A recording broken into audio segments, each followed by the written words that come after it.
Hey, hi again, and welcome to this new section of the course. And in this section, you're going to build the second application of the course. And specifically, what you're going to build with Python is this web map that you see here. So a web map is a map that is displayed through a browser and can be visited through the web.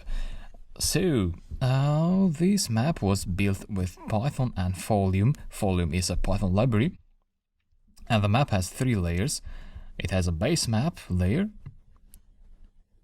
the one that you see here, with its names on the back, and it has a polygon layer, which represents the population of the countries, and also we have this point layer here with these dots, and you can turn on and off these layers.